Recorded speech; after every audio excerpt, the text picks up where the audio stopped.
नमस्कार भाइयों, मैं उमेश चंद्र शर्मा हिंदी स्टडी पॉइंट में आप सभी का स्वागत है। और मेरी वीडियो कैसी लगी, जो पुरानी मैंने वीडियो बनाई, मुझे कमेंट बॉक्स में ज़रूर शेयर करें, जिससे मैं आने वाली वीडियो में कुछ सुधार कर सकूं। मैंने पहली वीडियो आपके लिए रस के बारे में बताया था कि रस के प्रकार और उनकी भेद, उनकी परिभाषाएं। आज मैं आपके समक्ष अलंकार को लेकर आया हूं कि अलंकार क्या होता है, अलंकार के भेद, तो उनके बारे में मैं बताता जाऊंगा। और सारी बातें अगर आपको चाहिए तो उसमें बॉक्स में जाके आप उसमें देख सकते हो। तो सबसे पहली बात है कि अलंकार क्या होता है। अलंकार का मतलब क्या होता है। जैसे रस का मतलब होता है आनंद, आपको बताया था मैं, ऐसे अलंकार का मतलब क्या होता है। तो अलंकार का मतलब ये होता है कि अलंकार काव्य के जो शोभा बढ़ाने वाले जो तत्व होते हैं उन्हीं को अलंकार कहा जाता है। जैसे मैंने आपके समझ एक परिभाषा ली है कि अलंकार शब्द अलम धातु से बना है, जिसका अर्थ होता है आभूषण। आभूषण का मतलब जानते हो, जैसे कि आभूषण पहनने के बाद में व्यक्ति की सुंदरता बढ़ती है, वैसे ही काव्य में अलंकार को, अगर अलंकार ना हो तो काव्य की शोभा ही अपूर्ण हो जाती है। काव्य की शोभा बढ़ाने वाले तत्वों को ही अलंकार कहा जाता है। तो इसमें सबसे पहले बात करता हूं कि अलंकार के प्रकार। अब बात करते हैं, इसमें क्वेश्चन बनते हैं, चाहे यूपी टेट हो, सी टेट हो या और भी अदर एग्जाम्स होते हैं, तो उसमें एक क्वेश्चन आता है कि अलंकार के कितने भेद होते हैं। ठीक है, अलंकार के कितने भेद होते हैं, अलंकार के प्रकार कितने होते हैं, या शब्द अलंकार के कितने भेद होते हैं, या अर्थ अलंकार के कितने भेद होते हैं। तो यहाँ पर कुछ बच्चे ये होता है कंफ्यूज हो जाते हैं। तो आज मैं वो भी सब सारी बातें आपको स्पष्ट करता हुआ चलूंगा। तो सबसे पहले हम बात करते हैं कि अलंकार के प्रकार। पहला होता है शब्द अलंकार, ठीक है। दूसरा होता है अर्थालंकार। तीसरा होता है आधुनिक अलंकार।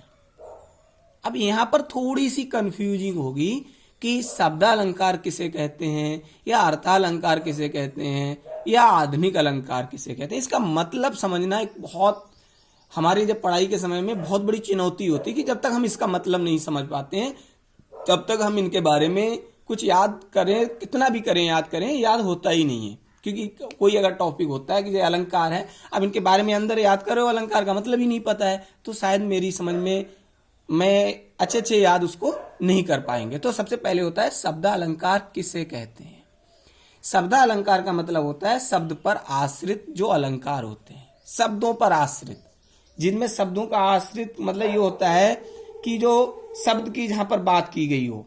जैसे एक शब्द होता है, एक शब्द से शब्द की रूप होता है, और शब्द होते हैं कई शब्दों को मिला के जिस शब्द निश्चित होते हैं, तो ऐसे तरह तरह के। दूसरा होता है अर्थ, एक जैसे ही शब्द होंगे उनके अर्थ जो होंगे वो अलग अलग होंगे।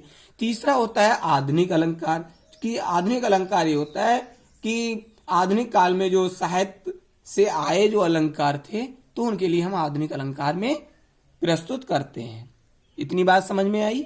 दूसरी बात करते हैं कि अब एक ले रहे हैं हम शब्द अलंकार। हमने अब पहला आपके सामने पॉइंट रख दिया शब्द अलंकार, ठीक है। शब्द अलंकार के कितने भेद होते हैं।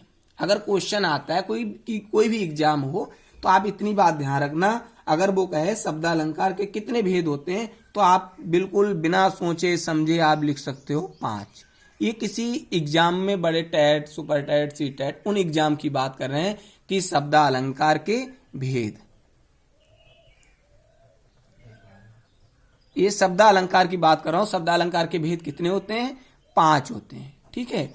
और अगर हम इंटर की बात करते हैं तो आप इंटर में भी यही लिख सकते हो। अब हाई स्कूल में बात करते हैं तो हाई स्कूल में आपने देखा होगा 3 ही पढ़े होंगे, बहुत ज्यादा पढ़ लिए हो तो, बाकी ये 5 2 और नहीं पढ़े। इनके भी भेद होते हैं, इनके भेद के बारे में आपको बताएंगे, ठीक है। तो आप एक क्वेश्चन यहां से तैयार होता है आपका कि शब्द अलंकार के कितने भेद होते हैं, 5। मैं 5 के आपको नाम भी बताऊंगा, ठीक है। अब 5 में अंदर उनके भेद भी होते हैं। जैसे कि पहला आपका ले रहे हैं अनुप्रास अलंकार। अब अनुप्रास अलंकार क्या होता है, ठीक है। अब मैंने बात कही थी शब्दालंकार, तो शब्द की बात आनी चाहिए। तो अनुप्रास अलंकार क्या होता है, मैं इनकी परिभाषा भी बताता चलूंगा, इनके प्रकार भी बताता चलूंगा। तो सबसे पहली बात आ रही है कि अनुप्रास अलंकार किसे कहा जाता है। तो इनकी पहचान ये होती है, व्यंजन जो वर्ड होते हैं इनकी बार बार आवृत्ति होती है, जो व्यंजन वर्डों की आवृत्ति होती है। इसमें क्या होता है, जो व्यंजन वर्डों की आवृत्ति होती है। अब व्यंजन वर्ड जानते हो, जैसे कि एक स्वर होते हैं, एक व्यंजन होते हैं, व्यंजन जैसे का से लेकर ज्ञा तक व्यंजन वर्ड आते हैं। ठीक है, ये वीडियो में बनाऊंगा, सारी चीजें तुमको अलग अलग कर दे दूंगा, वर्णमाला को मैं पूरा विभाजित करूंगा। ठीक है, तो आप इतना देखो, व्यंजन वर्डों की आवृत्ति होती है। अब जैसे कि एक मैं उदाहरण ले रहा हूं आपको, ठीक है, बाकी आपको मैं उसमें भेज दूंगा। इसमें दिया है कि बंदौ गुरुपद पदुम परागा। आपने सुना होगा कि बंदौ गुरुपद पदुम परागा सुरच सुवास सरस अनुरागा, ये तुलसीदास जी द्वारा रचित है। तो इसमें चलो मैं लिख रहा हूं, तुम्हें थोड़ा सा और भी अच्छी तरह से क्लियर आ जाए। जैसे कि इसमें दे रहे हैं बंदौ, बंदौ गुरु पद पदुम परागा सुरच सुवास सरस अनुराग।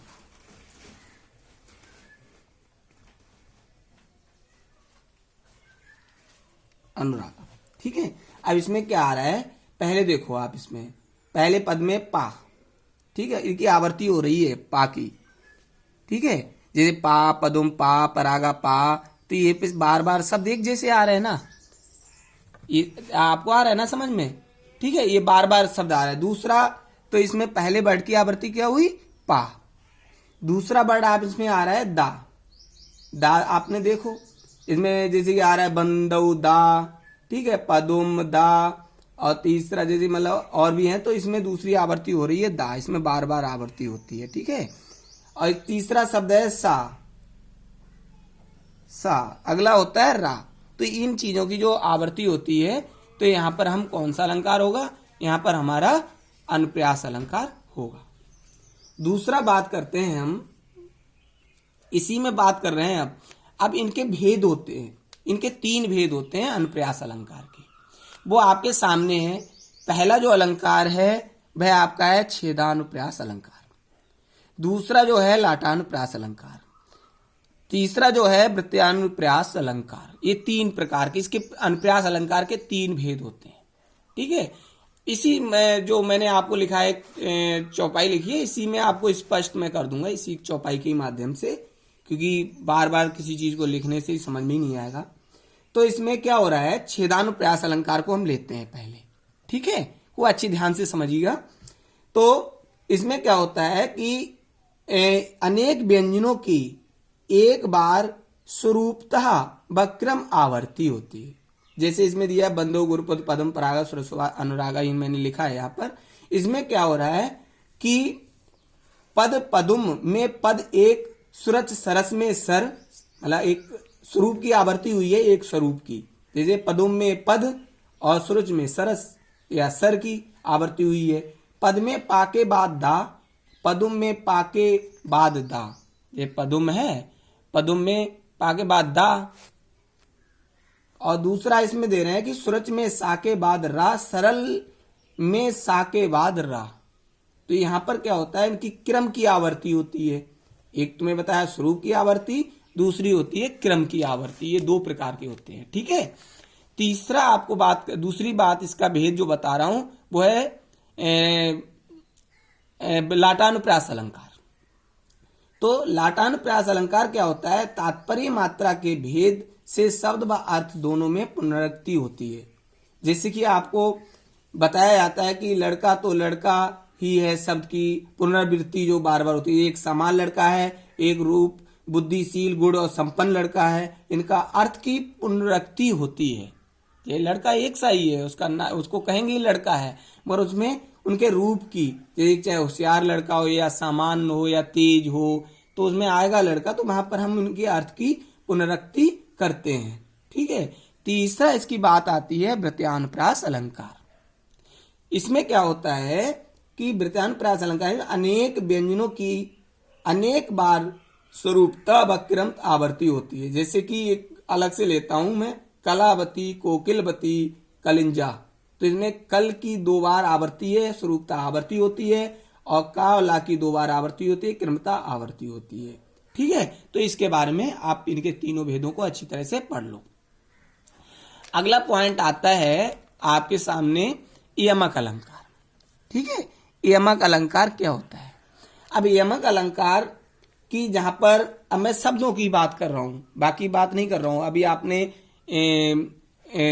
अनुप्रास अलंकार पढ़ा था, तो अनुप्रास अलंकार जहां एक ही वर्ड की आवर्ती बार बार होती है, ठीक है, एक ही वर्ड की आवर्ती बार बार होती है, वहां पर अनुप्रास अलंकार होता है। जैसे एक अलग से मैं दोहा आपको बता रहा हूं, उसमें भी यही आएगा, पेपर में आता भी है कि जैसे कि अनुप्रास अलंकार में कि जैसे तरन तनुजा तट तमाल तरवर पर छाए, तो वहां पर एक उदाहरण और भी आप लिख सकते हो, ये पेपर में बहुत आता है। ठीक है। दूसरी अब बात ले रहा हूं मैं यमक अलंकार। अब यमक अलंकार क्या होता है कि शब्दों की आवर्ती जहां एक शब्द एक से अधिक बार प्रयुक्त हो, एक शब्द की बात कर रहा हूं।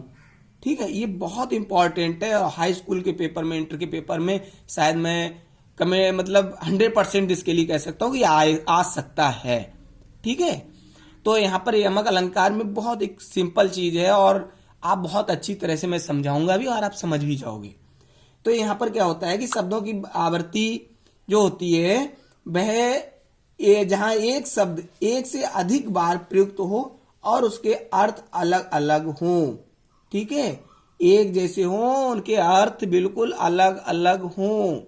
तो एक बहुत छोटा सा उदाहरण है, और सभी बच्चों को याद भी है। अगर कोई कहे कि यमक अलंकार का उदाहरण बताओ, तो आप बता सकते हो। ये उदाहरण ये है, ये बिहारी जी ने लिखा है, ये भी ध्यान रखना। आ सकता है कोई अगर ये दोहा दे सकता है, तो उसमें जो कंपटीशन एग्जाम में पूछ सकते हैं किसके द्वारा रचित है, लिखित है। तो ये कहे, कनक कनकते 100 गुनी, मादि कथा अधिकाए, बाव खाए बौराए जग, या पाए बौराए। ठीक है। तो जो कनक कनक है, एक कनक सोने को कहते हैं, सोना वो वाला नहीं है, ये आभूषण वाला सोने की बात कर रहे हैं। और एक आपने धतूरे के लिए बोलते हैं, कनक एक बोलते हैं धतूरे के लिए। तो इसमें थोड़ा सा मैं विश्लेषण भी कर रहा हूं इसका, कि कनक कनकते 100 गुनी मादि कथा अधिकाए। चाहे कोई भी व्यक्ति हो, अगर चाहे उसको धन अगर मिल जाए ज्यादा तो वह पागल हो जाता है, या अगर कोई जैसे धतूरा खा ले तो वह पागल हो जाता है। ठीक है।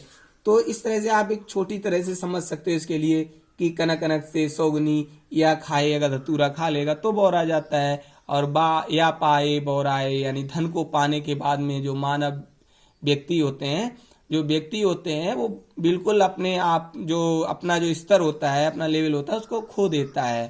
ठीक है। तो ये बात आपको समझ में आ गई होगी। ठीक है। आगे जैसे यमक अलंकार को अच्छी तरह से समझ में आ गई ना। ठीक है। तो इसमें एक और सी थोड़ी सी आप देख लो, एक और उदाहरण एक पेपर में आता है, एक कंपटीशन के पेपर में भी आता है एक उदाहरण, वो भी आप समझ लो।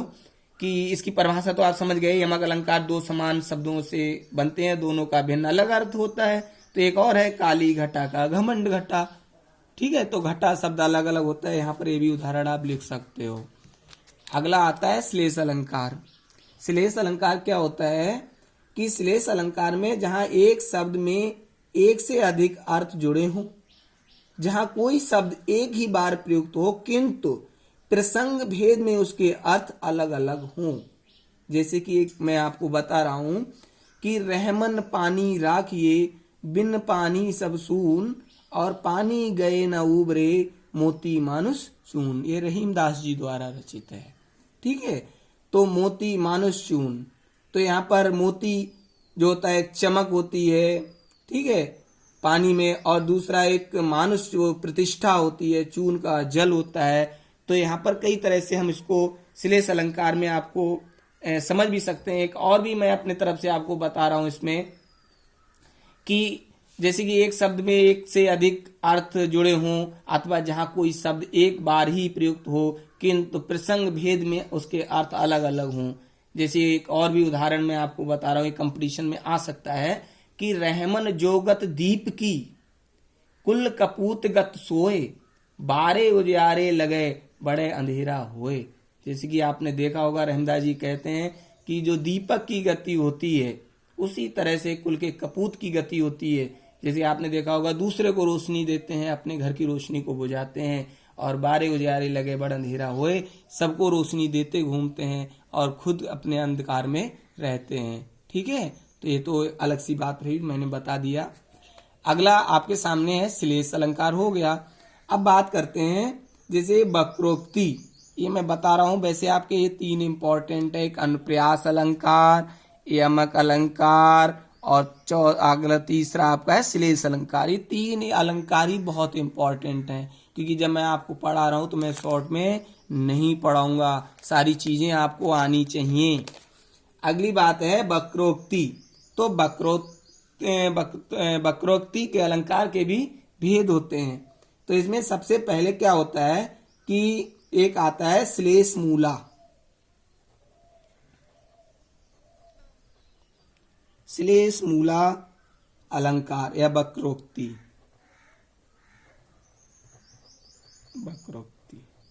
दूसरा इसका भेद जो होता है वह होता है काकमूला।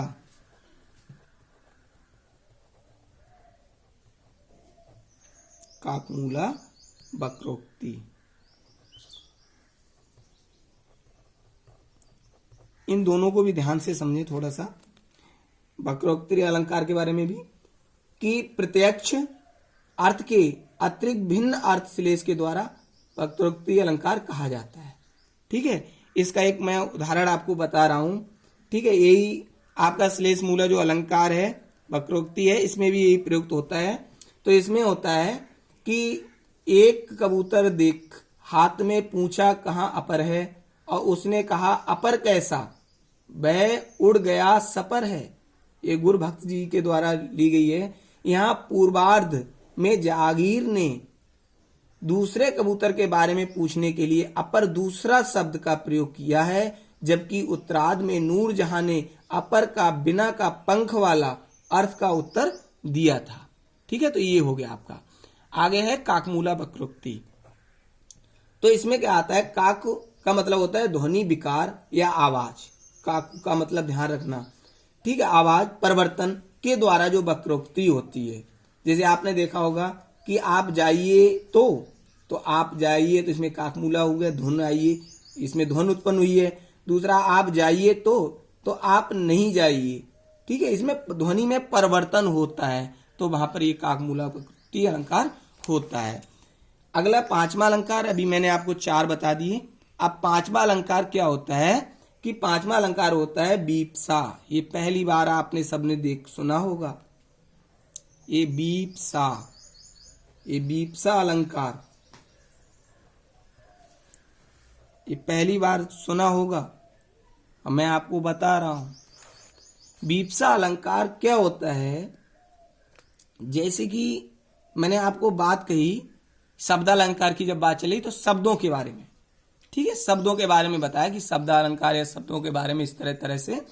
तो शब्द अलंकार में क्या होता है, इसकी परिभाषा को आप थोड़ा सा ध्यान से, ये इंपॉर्टेंट नहीं है ना, मैं इसको इंपॉर्टेंट मानता हूं। मैंने इंपॉर्टेंट वाले आपके तीन लगा दिए, एक अनुप्रास अलंकार, यमक अलंकार और श्लेष अलंकार। ये तीन अलंकार ही इंपॉर्टेंट अलंकार हैं। बट जब पढ़ा रहा हूँ ये बड़े लेवल की, जहाँ बीए या एमए की बात करते हैं, तो वहां पर ये कुछ कुछ अर्थों में या इंटर में भी कुछ कुछ स्थानों पर इनका प्रयोग हो सकता है, इसलिए मैं सारी चीजें आपको बता रहा हूं।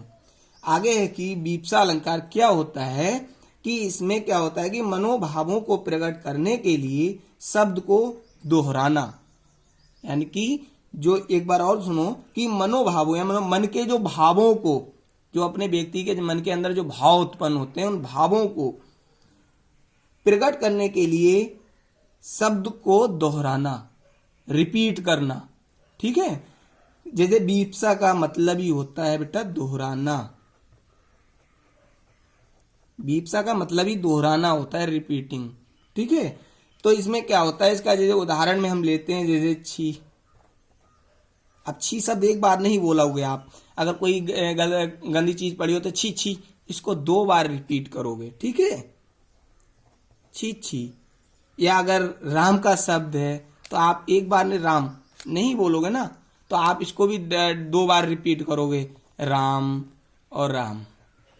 ठीक है, या और आप ले लो चुप चुप। ठीक है, अगर कहें कोई अगर बोल रहा हो या कोई हमें शांति कोई चीज देख रहा है या किसी की बातों को सुन रहा है, कोई तीसरा व्यक्ति आ जाता है, तो वहां पर इस शब्द का उपयोग करते हो चुप या चुप चुप। 2 बार बोलते हो इसके लिए, एक बार कभी आप ट्राई करके देखिएगा। ठीक है, जो मैं बात बता रहा हूं बिल्कुल 100% सत्य बात बता रहा हूं, चुप चुप। या कोई और है, अगर हम किसी चीज को देख रहे हैं, अगर कोई तीसरा व्यक्ति आ जाता है, तो अगर किसी देख रहे हैं तो वो कहेगा देखो देखो, यानी देखो और देखो। ठीक है, तो ये मतलब इस तरह से आपको आज शब्दालंकार के बारे में बताया मैंने, और अगली जो वीडियो होगी वो अर्थालंकार की। अब भाइयों, और जो बाकी मैं इनको पीडीएफ के माध्यम से आपको प्रोवाइड भी कराऊंगा, आप उसमें बहुत अच्छी तरह से नोट्स आप प्राप्त कर सकते हो। आप अपनी डायरी में भी उसको नोट कर सकते हो। और ये वीडियो कैसी लगी, सभी भाइयों से मेरा अनुरोध है कि मुझे एक बार कमेंट करके जरूर बताएं और हमारी वीडियो को शेयर करें, जिससे हमारा मनोबल और ज़्यादा उत्साहित हो और मैं बहुत अच्छी तरह से वीडियो लेकर आऊं। और इसमें मैं भी थोड़ा समय, मेरा भी समय अच्छा लगेगा, मैं किसी चीज़ को बढ़ाऊं और मेरे कमेंट आएँ या मुझे उत्साहित करें, तो मैं और इन वीडियो को बढ़ाऊंगा। जय हिंद, जय भारत, नमस्कार।